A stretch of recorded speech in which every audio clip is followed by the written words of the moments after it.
तो आइए स्टार्ट करते हैं हीट का नेक्स्ट लेक्चर। मैंने आपको एक सम होमवर्क में दिया था जो कि -50 डिग्री 100 ग्राम आइस है, 10 ग्राम स्टीम एट 110 डिग्री सेल्सियस है। यही सम होमवर्क में दिया था ना। तो स्टार्ट क्रॉस चेक कर लेते हैं कि हमने क्या ये सम करेक्ट किया है। तो मैंने आपको बताया था कि आइस है -50 डिग्री पर, तो आइस को -50 डिग्री से कहाँ तक लेके आना है, ice eight 10 degree Celsius 0 degree Celsius पर, सॉरी। तो क्या होगा, ms डेल्टा टी आ जाएगा। तो अगर ms डेल्टा टी यूज़ करूँगा मैं, तो मास कितना है 100 ग्राम है, और s कितना है आइस का 0.5, चेंज इन टेम्परेचर 50 है। तो कितना लिखा जाएगा 100 इंटू 0.5 यानी 100 इंटू 0.5 50 इंटू यानी ये 2500 कैलोरी आ जाएगा, इज़न्ट इट। फिर आइस एट 0 से वाटर एट 0 में कन्वर्ट करते हैं। तो वाटर एट 0 कितना लिखा जाता है ml, तो 100 इंटू 80, तो ये 8000 कैलोरी हो जाएगा, इज़न्ट इट। उसके बाद मैं क्या करता हूँ कि स्टीम ले लेता हूँ जो कि है 110 डिग्री सेल्सियस पे। तो 110 डिग्री सेल्सियस से इसको कहाँ तक लाना है, स्टीम एट 100 डिग्री सेल्सियस। तो क्या होगा ms delta T 10 into S कितना है 0.5 इंटू चेंज इन टेम्परेचर भी 10 है, तो ये 50 कैलोरी हो जाएगा सिर्फ, इज़न्ट इट। 10 इंटू 0.5 इंटू 10, तो ये 50 कैलोरी होगा। स्टीम एट 100 से वाटर एट 100 में कन्वर्ट करेंगे तो कितना हो जाएगा, वाटर एट 100, तो ms डेल्टा टी के हिसाब से चेंज इन फेस है, तो ml के हिसाब से 10 इंटू 540 है ना L वेपराइजेशन का, तो 5400 कैलोरी लग जाएगा, 5400 कैलोरी। तो ये 50 है, ये 5400 है, पर ये 2500, ये ऑलरेडी 10500 पूरा का पूरा आइस कन्वर्ट हो जाएगा वाटर में, तो 10500 है। तो अभी भी ये ज़्यादा है, ये डोमिनेंट है। मैं क्या करता हूँ, वाटर एट 100 से वाटर एट 0 डिग्री, ये वाटर एट 100 डिग्री सेल्सियस था, कन्वर्ट होने के बाद मैं इसको वाटर एट 0 पे लाता हूँ। तो वाटर एट 0 पे लाऊंगा तो ms डेल्टा टी के हिसाब से m कितना है, मास 10 ग्राम है, s कितना है, वाटर का 1 है, डेल्टा टी 100 है, तो ये कितना होगा 10 इंटू 100,000 कैलोरी लगेगा। यानी जब वाटर 100 से 0 आएगा तो कितना लग रहा है, 1000 कैलोरी लग रहा है। तो 50 और 5400 और 1000, तो ये कितना होगा, रिक्वायरमेंट इधर कितनी है 6400 और 50, यानी अभी भी पूरा का पूरा आइस जो है अगर मेल्ट होता है तो वो कितनी हीट एब्जॉर्ब करेगा, 10500। पर ये दे कितना सकता है 0 तक आने तक, ये 100 5400 50, यानी 6450 कैलोरी दे सकता है ये सिर्फ। पर इसको अगर पूरा आइस को मेल्ट होना है तो 10500 है, पर यहाँ तो 10500 भी नहीं है दोस्तों। तो क्या पूरा आइस मेल्ट होगा, नहीं होगा, क्योंकि क्या है, पूरा आइस को मेल्ट होने के लिए 10500 कैलोरी हीट की रिक्वायरमेंट है, पर यहाँ पर तो 10500 हीट है नहीं, यहाँ तो देने के लिए सिर्फ 6400 है। तो मैं लिखता हूं हीट एब्जॉर्ब कौन करेगा, ice, equal to heat released, isn't it. Heat absorb 2500 calorie तो एब्जॉर्ब होगा, प्लस ml लिखता हूं क्योंकि पूरा आइस को मेल्ट होने के लिए 10500 चाहिए, पर यहाँ तो 10500 है नहीं, तो ml लिखता हूं इक्वल टू यहाँ पर रिलीज कितनी है 6450। समझ में आ रहा है पूरा आइस क्यों नहीं मेल्ट होगा, क्योंकि पूरे आइस को मेल्ट होने के लिए 10500 हीट चाहिए, पर यहाँ तो 10500 है नहीं, यहाँ तो 6450 है। तो जो मिनिमम है उसको ही तो लेके आते हैं, तो ये 2500 उधर गया। ml कितना है आइस को मेल्ट करने के लिए 50 है, तो 6450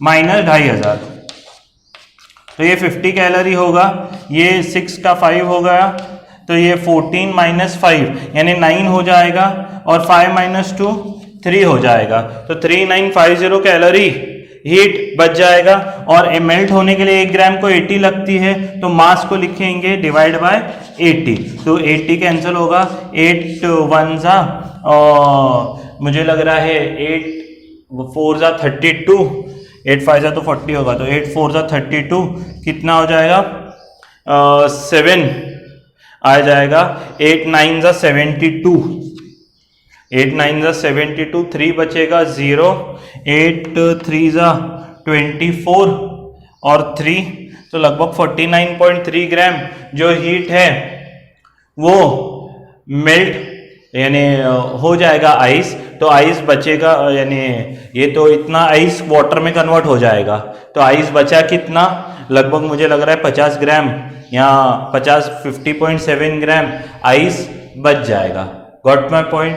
तो ये है सम आपका होमवर्क वाला, कि जिसमें हम लोगों ने क्या किया था, -50 ग्राम -50 डिग्री 100 ग्राम आइस को 10 ग्राम स्टीम के साथ मिक्स किया था। तो आइस पूरा मेल्ट होने के लिए 10,500 कैलोरी लग रही थी हीट, पर मैंने यहाँ से पहले कैलकुलेट करना शुरू किया क्योंकि ये कम मास का था, ये हीट कम देने वाला था। तो मैंने क्या किया, पहले स्टीम को 100 डिग्री पर लाया, तो उसको हीट कितनी लगी, 10 इंटू MS डेल्टा टी से 10 इंटू 0.5 इंटू 10 50 कैलोरी। फिर स्टीम को मैंने वाटर में कन्वर्ट किया, तो ml के हिसाब से इसको 5400 कैलोरी लगी। तो अगर मैं टोटल इसको कन्वर्ट करूं और वाटर एट 100, स्टीम एट 100 से वाटर एट 100 में कन्वर्ट करने के लिए इतना लगा, और water at 100 to water at 0 MS delta T से 10 इंटू 1, इधर वाटर है ना, वाटर का एस लेना पड़ेगा, इधर मैंने स्टीम का लिया है, इधर आइस का लिया है। आइस और स्टीम का 0.5 होता है और वाटर का 1 होता है, तो ये 10 इंटू 1 इंटू 100 यानी 1000। तो टोटल हीट इधर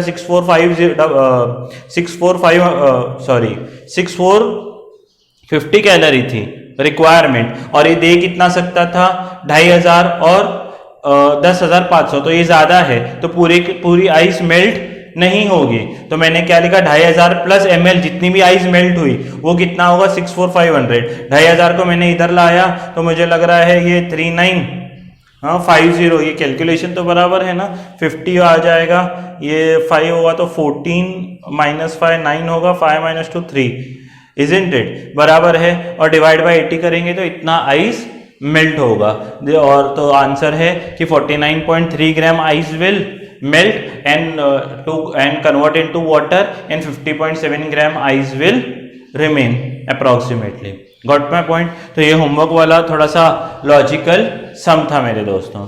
उसके बाद अभी नेक्स्ट जो सम है वो है, एक मैंने ग्राफ आपके सामने पहले ही ड्रॉ करके रखा है ताकि टाइम वेस्ट ना हो। एक आइस एट -50 डिग्री सेल्सियस आपको दी गई है, सम को समझो। एस ऑफ आइस लिखा गया है 0.5, एस ऑफ स्टीम लिखा गया है 0.5, एस ऑफ वाटर दिया है 1 calorie, latent heat of fusion दिया है, लैटेंट हीट ऑफ वेपराइजेशन, ये सब चीजें मालूम है पर फिर भी क्वेश्चन में दी गई है। और यहाँ पर टेम्परेचर वर्सेस टाइम ग्राफ दिया गया है। अगर आप टेम्परेचर वर्सेस टाइम ग्राफ ध्यान से देखो तो पहले -50 से चालू, और ये graph up to the scale नहीं है, अप टू द स्केल नहीं है, जस्ट उन्होंने ग्राफ का शेप दिया है, हमको कमेंट करना है। यहाँ -50 से चालू हुआ, यहाँ सॉलिड होगा, बराबर है, टेम्परेचर 0 पे आया तो 0 पर क्या होगा, वो कांस्टेंट रहेगा वाटर, और सॉलिड किस में कन्वर्ट होगा, S+L है, यानी सॉलिड प्लस लिक्विड है।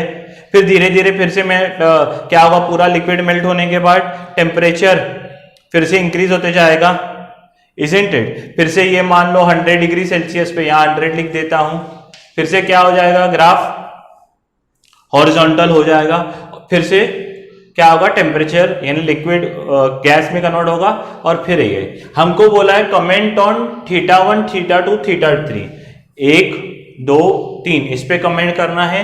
Comment on x1 and x2, ये x1 दिया है लेंथ, ये x2। If heat is supplied at constant rate, heat जो दी जा रही है बाहर से, मान लो जो आइस ब्लॉक था उसको क्या किया जा रहा है, हीट किया जा रहा है, तो वो जो हीट दी जा रही है वो उसका जो रेट है वो टाइम के साथ कांस्टेंट हीट दे रही है, ठीक है, उसका हीट सप्लाई कांस्टेंट है। तो हमको x1 x2 θ1 θ2 θ3 पे कमेंट करना है। अभी देखिए जो भी मास होगा, मास ऑफ आइस मान लो 100 ग्राम था, मैं मानता हूं अभी नहीं भी दिया हो तो एक कांस्टेंट कुछ तो रहेगा मास। मैं आपसे क्वेश्चन पूछ रहा हूं, heat given at constant rate, ये कांस्टेंट रेट आप मान लो कि 10 कैलोरी पे मान लो कि हीट जो दी जा रही है वो 10 कैलोरी प्रति सेकेंड या प्रति मिनट दी जा रही, जैसे भी मान लो, कुछ मानना है, बस हमको कुछ अज्यूम करनी है कि कांस्टेंट रेट है तो कांस्टेंट है। पहले x1 और x2 पे देखेंगे। देखो x1 क्या है, x1 ये टाइम है ना, x1 वो टाइम है जिसमें क्या हो रहा है, आइस यानी वाटर में कन्वर्ट हो रहा है। तो आइस को वाटर में कन्वर्ट होने के लिए हम लोग क्या यूज करते हैं, latent heat of fusion.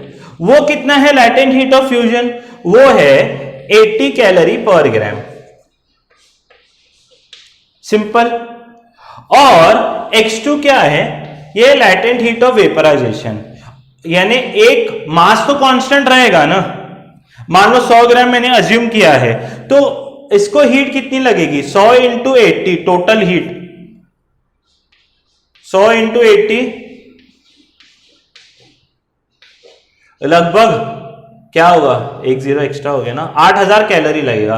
Latent heat of vaporisation कितना होता है, तो LV 540 पर ग्राम। तो 540 को अगर मैं हीट में कन्वर्ट करूंगा 100 ग्राम के, तो और 2 जीरो, यानी 54,000 कैलोरी हीट लगेगी। और x1 और x2 क्या है, ये टाइम है ना, ये टाइम है ना, ये दोनों x1 और x2। तो मेरे को बता 8000 कैलोरी को ज्यादा हीट लगेगी कि 54,000 को क्या ज्यादा हीट लगेगी, डेफिनेटली 54,000 को, यानी इसको ज्यादा टाइम लगेगा, कहने का मतलब है। तो x1 बड़ा होगा कि x2, सबके मन में आ गया कि सर x2 ज्यादा होने वाला है, x1 तो 8000 ही है, x1 वो टाइम है जिसमें 8000 कैलोरी हीट दी गई है, और x2 वो टाइम है जिसमें 54,000 हीट दी गई है। तो कौन सा टाइम 54,000 के लिए ज्यादा टाइम लगेगा कि 8,000 के लिए, डेफिनेटली। तो पहला आंसर, यानी एक्चुअली मैंने दूसरा कराया है क्योंकि वो इजी होता है, तो ये है डेफिनेटली x2 टाइम बड़ा होगा x1 से। अभी आते हैं दूसरे पॉइंट पे।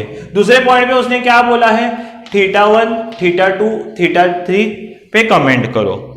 θ1, θ2, θ3 असलियत में θ1 क्या होता है, ये इसका स्लोप है, θ2 क्या है, इसका स्लोप है, θ3 क्या है, यानी इसका स्लोप है। मैं आपको बताता हूं यहां पर क्या हो रहा है, चेंज इन टेम्परेचर हो रहा है। चेंज इन टेम्परेचर के लिए हीट क्या लिखा जाता है दोस्तों, ms delta T, ms delta T, got my point, ms delta T लिखा जाता है। अभी मैं क्या करता हूं, क्योंकि टाइम के साथ रिलेट करना है, मैं क्या करता हूं, differentiate with respect to time. तो ये क्या होगा, dH बाय dt, ये है हीट सप्लाइड पर यूनिट टाइम। देखिए m मास तो कांस्टेंट होगा, h भी किसी भी सब्सटेंस के लिए कांस्टेंट होता है, चेंज क्या होगा, dt by change in temperature per unit small t यानी टाइम।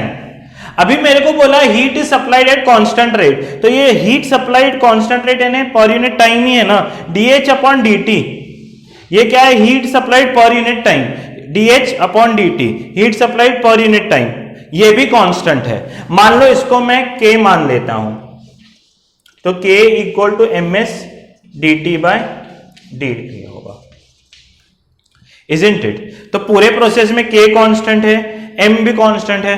अगर मैं इसको नीचे लेके आऊं, ध्यान से सुनना, तो K upon ms equal to dt upon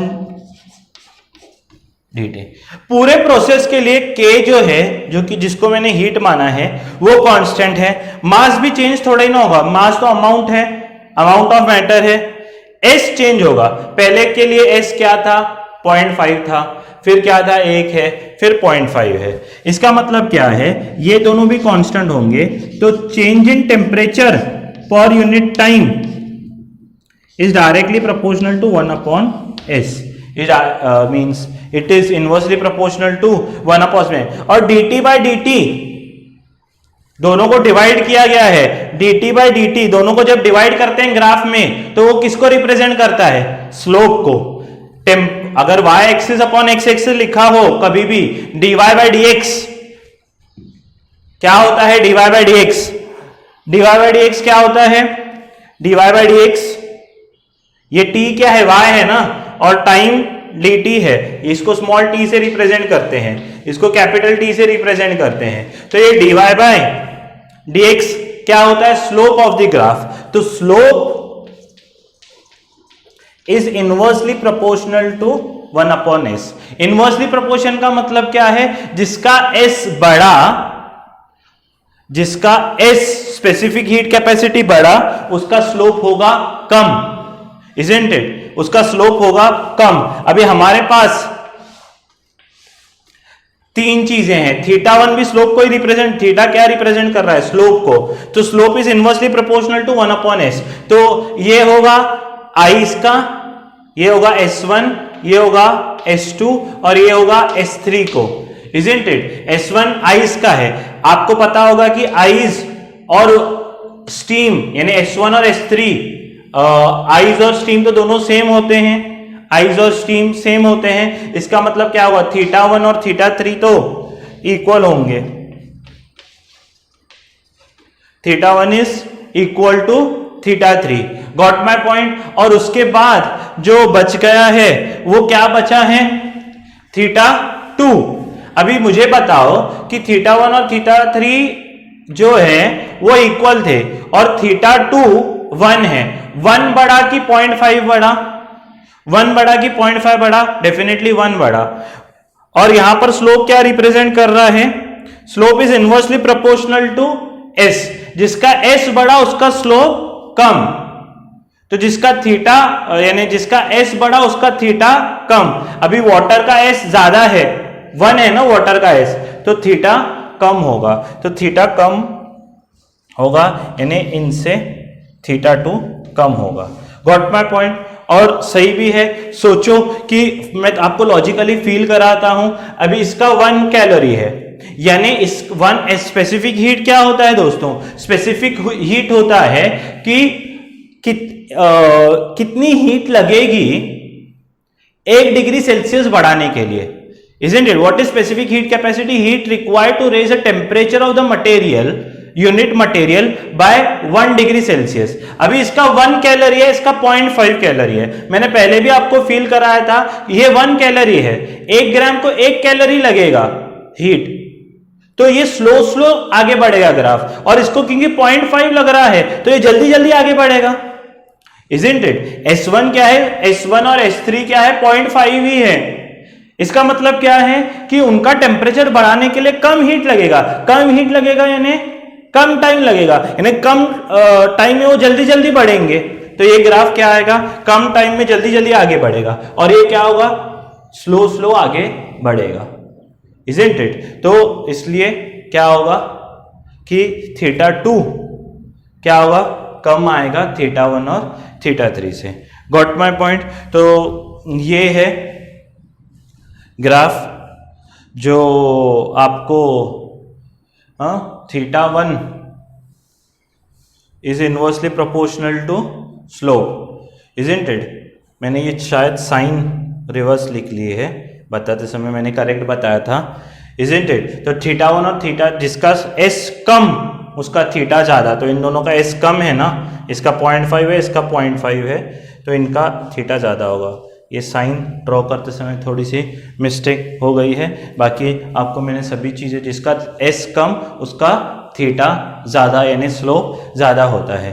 got my point? तो ये बहुत ही अच्छा ग्राफ है जो हमको काफ़ी सारे इंफॉर्मेटिव चीज़ें बताता है। Got my point? आप स्क्रीन पॉज करके लिख सकते हैं।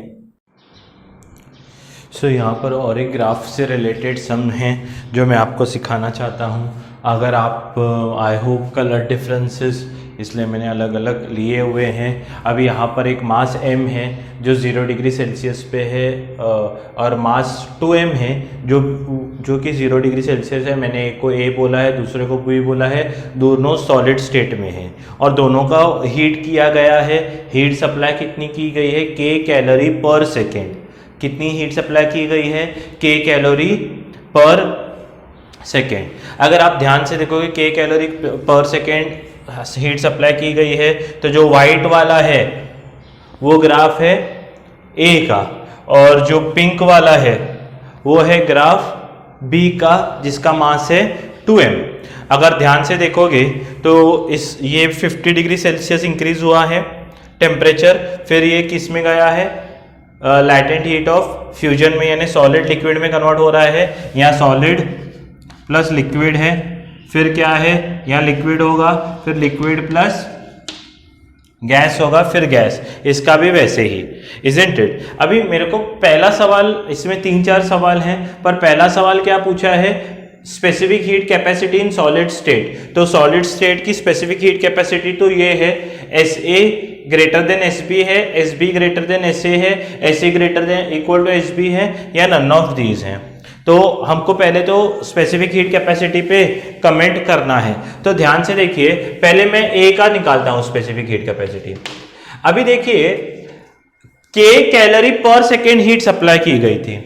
अभी इसके लिए हीट सप्लाइड कितनी थी, हीट सप्लाइड कितनी थी A के लिए हीट सप्लाइड कितनी थी, ध्यान से देखेंगे, K कैलोरी पर सेकेंड है ना, तो ये कब तक अपने बॉइलिंग पॉइंट पे आया है, मींस 50 डिग्री सेल्सियस पे 2 सेकेंड में, इजंट इट। 1 सेकेंड में K थी, तो 2 सेकेंड में कितनी हीट सप्लाई की गई, 2K, और यही हीट है टेम्परेचर बढ़ाने के लिए MS डेल्टा T।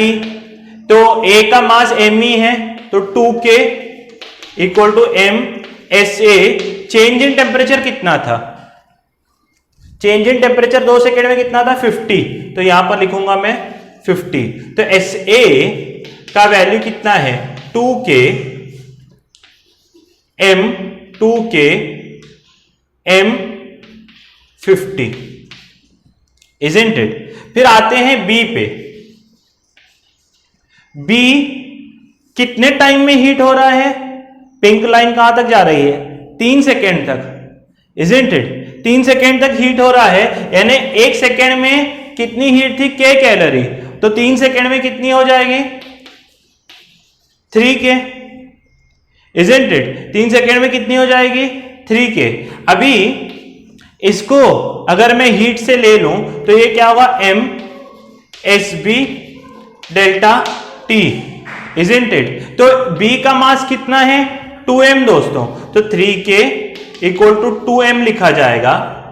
SB, ये तो फॉर्मूला लिखा था, असलियत में मास 2m है SB, और इंक्रीज इन टेम्परेचर इसका कितना है, आप ध्यान से देख सकते हैं, तो 40 डिग्री है, तो इसको मैं 40 लेता हूं। Got my point. तो SB की वैल्यू कितनी आएगी, SB की वैल्यू आएगी, अगर ये तो दोनों नीचे जाएं तो 3K 2m इंटू 40। तो अगर आप ध्यान से देखोगे तो इसको लिखा जाएगा 2 1 जा 2, 25 जा कैंसिल हो गया, तो K अपॉन 25m, और इसको लिखा जाएगा, इसका कुछ नहीं कैंसिल होगा, 3K अपॉन 80m। अभी फिर ध्यान से देखिए दोस्तों, SA अपॉन SB में निकाल रहा हूं, SA अपॉन SB। तो SA कितना है, K upon 25m divide by 3K upon 80m। तो अगर ध्यान से देखेंगे तो K अपॉन 25m रिवर्स होके मल्टीप्लाई होगा, तो 80m अपॉन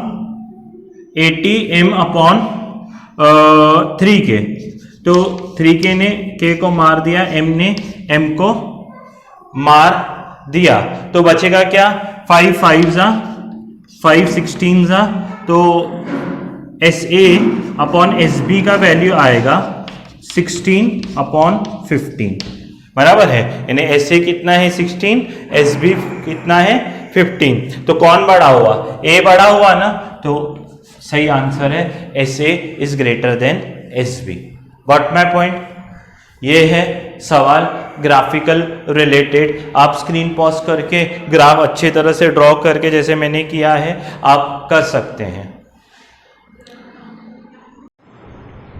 नेक्स्ट क्वेश्चन है, comment on latent heat of fusion, LAF is greater than LBF, LAF is less than LBF in a latent heat of A of fusion of A is greater than B, ऐसे यानी चारों option दिए गए हैं।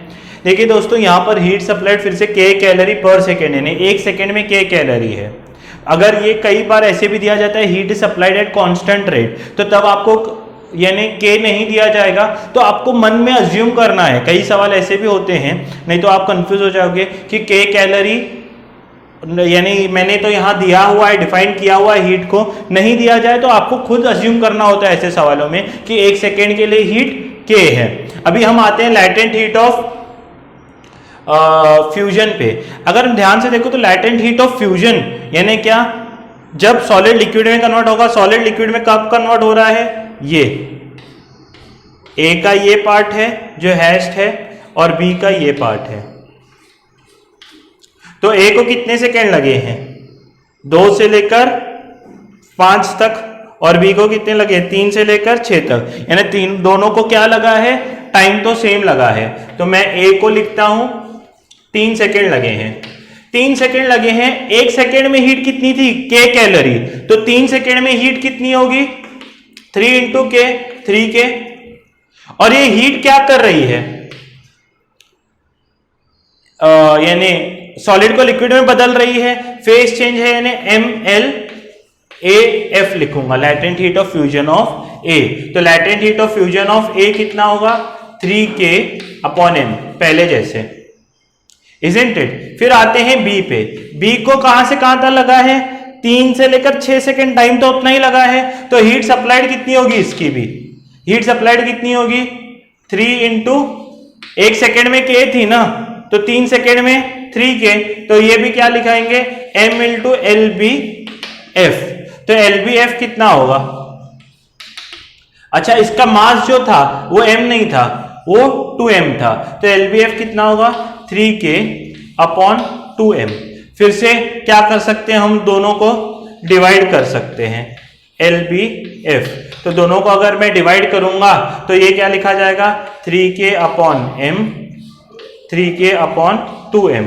अगर आप ध्यान से देखोगे तो K कैंसिल होगा, mm भी कैंसिल होगा, 3 भी कैंसिल होगा। ये क्या होगा, डिनोमिनेटर का डिनोमिनेटर ऊपर आया तो 2:1 रेशियो आएगा, यानी LAF कितना है, 2 है, LBF 1 है, यानी ग्रेटर कौन है, फिर से LAF is greater than LBF लिखा जाएगा, LAF is greater than LBF। ऐसे अगर मान लो आपको पूछा जाता LAF is greater than LBF लिखा जाएगा, इजंट इट। और ऐसे ही मान लो आपको पूछा जाता कि लैटेंट हीट ऑफ वेपराइजेशन पे कमेंट करो। अभी लैटेंट हीट ऑफ वेपराइजेशन पे मैं आपको यहां दिखाता हूं, लैटेंट हीट ऑफ वेपराइजेशन कहां से कहां तक है, ए का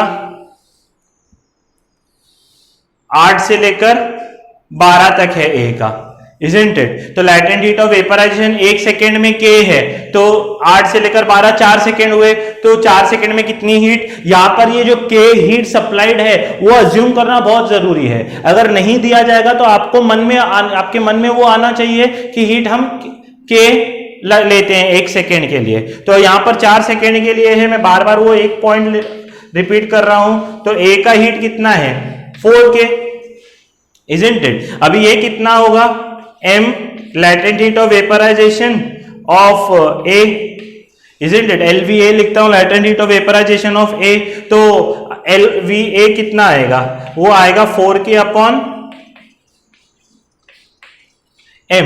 अगर मैं B की बात करूं तो B 9 सेकेंड से लेकर कहां तक है, 15 सेकेंड तक है, 9 से लेकर 15 तक है। तो B कितना लिखा जाएगा, B का हीट 1 सेकेंड के लिए K है, तो 6 सेकेंड के लिए कितना होगा, 6K, और इसका मास कितना है, 2m, और लैटेंट हीट ऑफ वेपराइजेशन है तो LVB लिखा जाएगा। तो LVB कितना आएगा, ध्यान से देखो तो 6K/2m।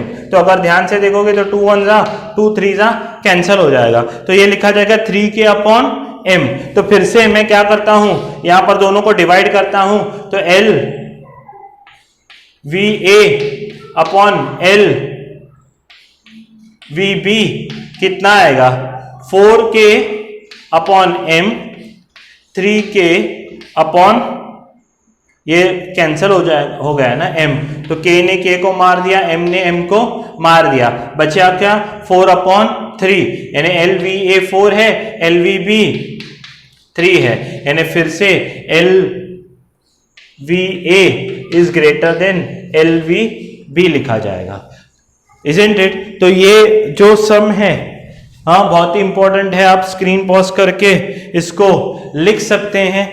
बहुत ही इंपॉर्टेंट टाइप ऑफ सम है ये भी कि LVA और ग्राफ रिलेटेड सम्स बहुत बार क्वेश्चन यानी एग्जाम में रिपीटेडली पूछे जाते हैं और बहुत बार पूछे भी गए हैं। तो उसको किस तरह से टैकल करना है, इसके पहले वाला जो सम देखा था उसमें एक ही मटेरियल था, वाटर, उसको हमने क्या किया है, एनालाइज किया। यहाँ पर मैंने आपको दो अलग अलग मटेरियल देख के दिखाया जिनका मटेरियल भी अलग था, मास भी अलग अलग था, एक का M था, एक का 2M था। ऐसे वाले सम्स में जो है K डिफाइन करना बहुत इंपॉर्टेंट है। कई बार वो देते भी हैं heat supplied is alpha, heat supplied is beta, heat supplied is के। यहां अगर नहीं दिया हो, एक सिंपल स्टेटमेंट देंगे, heat is supplied at constant rate. तो जब भी कांस्टेंट रेट बोले आपके मन में खुद आना चाहिए कि हीट एक सेकेंड के लिए के है, तो जितने जितने सेकेंड होंगे उतना उतना हीट फॉर्मूला में पुट करके आपको SASB अभी 2 के जगह 3 दिए जा सकते हैं ग्राफ, उसमें क्या है, हम लोग उसको भी टैकल कर सकते हैं। तो ये ग्राफ रिलेटेड सम्स थे। आगे फिर से हम लोग कंडक्शन, कन्वेक्शन नेक्स्ट लेक्चर में देखने वाले हैं। तब तक आप पढ़ते रहिए, अपना ख्याल रखिए, अपने पेरेंट्स का ख्याल रखिए। जय हिंद।